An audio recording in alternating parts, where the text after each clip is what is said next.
எப்படி ஒரு கமிட்மெண்ட்டே இல்லாத காலேஜ் பையனை பார்த்தா எப்படி இருக்குமோ அப்படிதான் இருப்பார். அவருமே ஒரு ஜென்சி கிட் ஃபீல் தான். ஆமா, ஆனா அவர் பண்ற ஒர்க்கெல்லாம் பார்த்தா இந்த சைடு பெரிய அவார்ட்ஸா இருக்கும், தேசிய விருது, இந்த சைடு வந்து என்னங்க எல்லாத்தையும் வாங்கிட்டு கேஷுவலா இருக்கீங்க அப்படின்ற ஃபீல் இருக்கும்.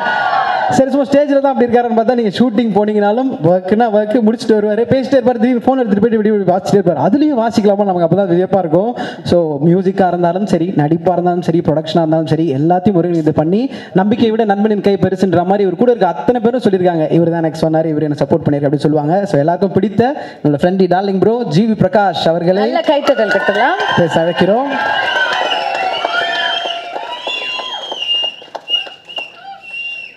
அனைவருக்கும் வணக்கம். Media, friends, fans, all the celebrities here. ரொம்ப ரொம்ப சந்தோஷம். எங்கள் டேரக்டர் அங்கே இருக்கார், ஸ்டேஜ் ஏற மாட்டேன்னு ரொம்ப அடம் பிடிக்கிறாரு செல்வா சார். விஜயலட்சுமி மேம், கசுராஜா சார் வணக்கம். தனுஷ் சாரால் இன்றைக்கி வர முடியல, இன்றைக்கி ஷூட்டிங்கில் இருக்காங்க. இது வந்து ஒரு எப்படி சொல்கிறது, ஒரு யங்கான ஃபிலிமு, யங்கான ஒரு ஆடியோ.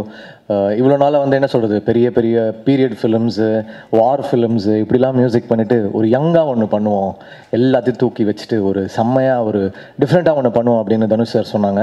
ஸோ அப்படி ஆரம்பித்தது தான் இந்த ஆல்பம். ஸோ எனக்கு ரொம்ப ரொம்ப ஸ்பெஷலான ஒரு ஆல்பம், எனக்கு ரொம்ப பிடிச்ச ஆல்பம். நான் ரீசெண்டாக பண்ணதுலேயே எனக்கு பர்சனல் ஃபேவரட்டான ஆல்பம் நிலவு கென்னடி என் மேல் கோபம்.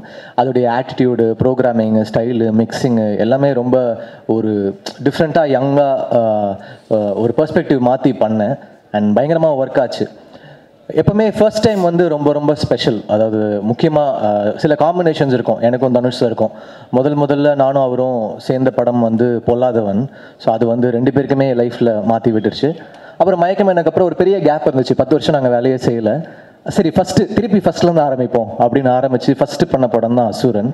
ஸோ அதுவும் வந்து பயங்கரமாக ஒர்க் ஆச்சு. ஸோ இப்போ ஒரு டிரெக்ஷனில் ஃபர்ஸ்ட் டைம் ஒர்க் பண்ணுறேன். டெஃபினட்டாக ஒரு மேஜிக் இருக்கும்னு நம்புகிறேன். படம் பார்த்துட்டோம், ஒரு ஷோர் ஷாட்டாக இருக்கும். ஸ்ரேயஸ் சொன்னார் எதுவுமே பண்ணல, எதுவும் வாங்கலைன்னு. இந்த ஜெயிலர் படம்லாம் முடிஞ்ச உடனே எல்லாரையும் கூப்பிட்டு பயங்கரமாக கவனிச்சாங்க ஸ்ரேயஸ். அந்த மாதிரி படம் ஓடணும்னு தெரிஞ்சிருச்சு, பார்த்து இது வேற. அது ஸ்ரேயஸ் கிட்ட இருந்து கால் வந்தா ரொம்ப ஸ்பெஷல் நாங்க. ஆனா ஸ்ரேயஸ்க்கு கால் அடிச்சா எடுக்க மாட்டாரு, அது வேற இருக்குது. கால் எடுத்துருங்க ஸ்ரேயஸ், படம் ரிலீஸ்க்கு அப்புறம் வெங்கியும் பவிஷும் பயங்கரமா கிரிக்கெட் ஆடும்போது நடிப்பாங்க, சூப்பரா நடிப்பானுங்க. அப்புறம் அசிஸ்டன்ட் டைரக்டரா, அப்புறம் ஸ்டேஜ்ல பயங்கரமா. ஆனா ரியலி ஸ்வீட் கிட்ஸ், லைக் எப்படி சொல்றது, ஒன்னா பார்த்து வளர்ந்த பசங்களாக இருக்காங்க. நல்லா பண்ணியிருக்காங்க, சூப்பராக பர்ஃபார்ம் பண்ணியிருக்காங்க எல்லாருமே. All the actors, Ramya, Rabia, Priya, Venky, Anika, Mathew, Bavish எல்லாருமே ரொம்ப நல்லா நடிச்சிருக்காங்க. சில டைரக்டர்ஸ் வந்து கிட்ட ஒர்க் பண்ணுறது ஆக்டர்ஸ்க்கு பெரிய plus. Selva sir, Dhanush sir என்னன்னா ஒரு ரியாக்ஷனுமே நடித்து காமிச்சிருவாங்க. இங்கேருந்து பர்ஃபார்ம் பண்ணி எக்ஸிட் ஆகி அங்கே அவுட்டு போகிற வரைக்கும் பர்ஃபார்ம் பண்ணி காமிச்சிருவாங்க. அதை வந்து நம்ம அதோடைய 60% பண்ணாலே ஒரு மேஜிக் தான். அதனால் they are very blessed to get Dhanush sir as the director. இந்த ஃபிலிம் சூப்பராக இருக்குது, எனக்கு ரொம்ப பிடிச்சிருக்கு. இதுக்கு மேலே நீங்கள் பார்த்துட்டு சொல்லுங்கள். பேக்ரவுண்டும் இன்ட்ரெஸ்டிங்காக இருக்கும், ட்ரெய்லரும் பெருசாக ரிசீவ் பண்ணியிருக்காங்க. இது ஒரு ஹிட் ஃபிலிம்னு நான் நம்புகிறேன். Thank you, bless them all. Thank you. Thank you sir. So கிக்கி எவ்வளோ person on screen and off screen அவங்க அழகாக ரசிச்சிட்டே இருக்கலாம், ரொம்ப என்ஜாய் பண்ணலாம் அவங்க ஆக்டிங். அவ்வளோ ஒரு சூப்பரான ஒரு பெர்ஃபார்மர் மேம். வந்து தனுஷ் சார் படங்களில் மோஸ்ட் ஆஃப் த ஃபிலிம்ஸில் இருக்கீங்க மேம். நீங்கள் எதுக்கு மேம் வைக்கப்படுறீங்க? சரண்யா பொன்வன் மேம் வாங்கங்க ப்ளீஸ். இன்றைக்குமே ஃப்ரெஷ்ஷாக அழகாக வருவாங்க. எல்லார் ஃபேமிலிலையும் ஒரு அத்தை, ஒரு சித்தி யாராவது இருப்பாங்க. சந்தோஷமாக இருக்குது. எப்படி நாயகனை பற்றி இன்னும் பேசுகிறாங்களோ அதே மாதிரி எனக்கு விஐபி பற்றி பேசுகிறாங்க. அது எனக்கு ரொம்ப ரொம்ப சந்தோஷம் சொல்லிக்கிறதுல. எங்கே போனாலும் விஐபி பற்றி தான் இப்போ பேசுவாங்க. ஹைதராபாத்தில் போய் இறங்கினோடனே ரெகுலரன் வீட்டக் அப்படிம்பாங்க என்னை பார்த்து. அந்த மாதிரி சின்ன சின்ன பசங்கள்லாம் என்னை வெளியே பார்க்கும்போது ஹே தனுஷ் அம்மா போகிறாங்கடா அப்படிம்பாங்க. ஸோ தனுஷ் அம்மா என்ன தான் தனுஷ் அம்மான்னு சொல்கிறாங்க. அந்த அளவு எனக்கு ரொம்ப ரொம்ப சந்தோஷமாக இருக்குது. எல்லாருக்கும் அது ஒரு ஸ்டாண்டர்ட் தனுஷ் அம்மா. அப்புறம் இப்போ வேற எங்கேயா செட்ஸில் போகும்போது ஏதோ தனுஷை பற்றி என்கிட்ட கேட்குறது எப்படி இருக்கும்னா, நிஜமாவே இப்போ என் மகனாக இருந்தால் அவர் என்ன சாப்பிடுவார், அவர் எப்படி தூங்குவார், இப்படிலாம் கேட்பாங்கல்ல, இந்த மாதிரி தான் என்கிட்ட கேட்பாங்க. ஸோ அது எனக்கு ரொம்ப ஆச்சரியமாக இருக்கும். அந்த அளவுக்கு சினிமா வந்து ஒரு குடும்பமாக என்னை கனெக்ட் பண்ணியிருக்கு தனுஷோட. ரொம்ப கனெக்ட் பண்ணியிருக்கு. நிஜமாவே என்னுடைய ஒரு மகன் அப்படின்னு. இந்த செட்டில் வந்து இப்போ பவிஷ் தான் எனக்கு மகன்.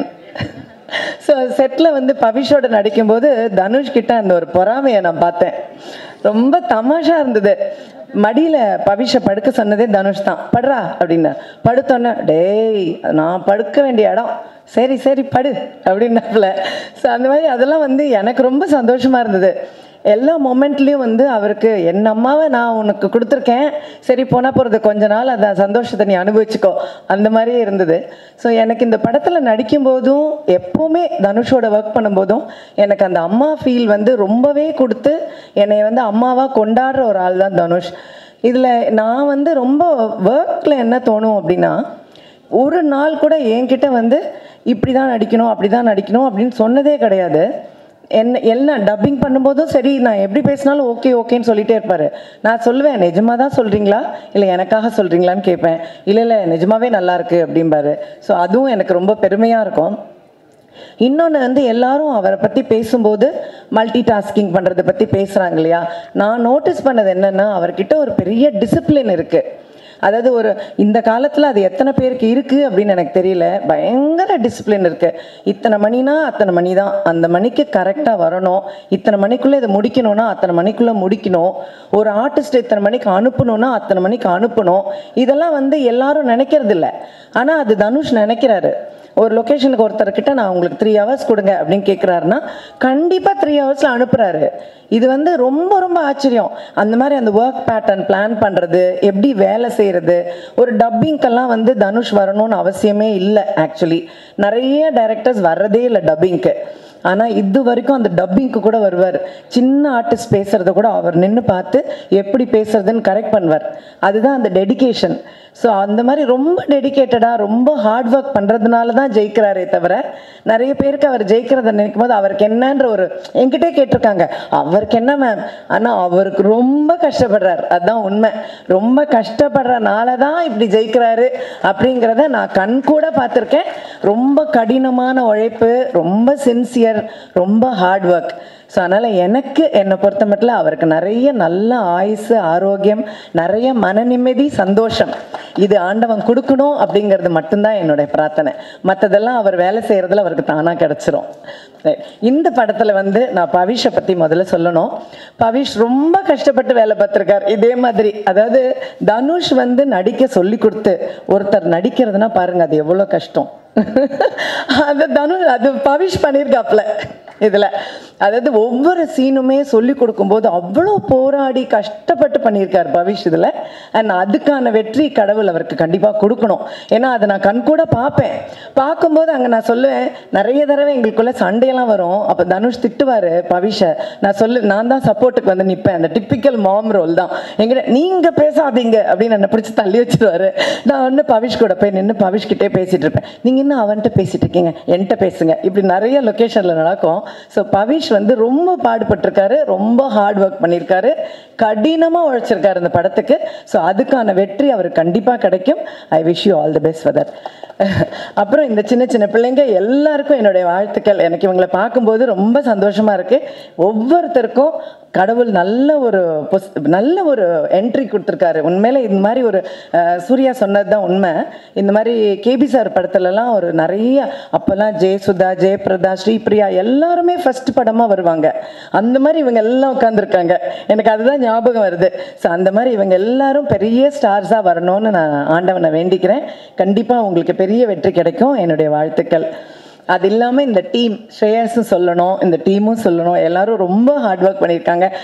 அதாவது நல்ல வேலை வாங்குற ஒருத்தர்கிட்ட இருக்காங்க எல்லாரும். அதனால் தனுஷ்கிட்ட வேலை செஞ்சால் கண்டிப்பாக வேலை செஞ்சு தான் ஆகணும். ஸோ இந்த டீமும் கடுமையாக உழைச்சிருக்காங்க. ஸோ இந்த டீமுக்கும் என்னுடைய வாழ்த்துக்கள். ஸோ மியூசிக், இந்த குரூப்பு எல்லாருக்கும் என்னுடைய வாழ்த்துக்கள், என்னுடைய blessings. And I really wish that this becomes a great hit. So my great wishes to all of you. Thank you so much. Thank you, ma'am. Thank you.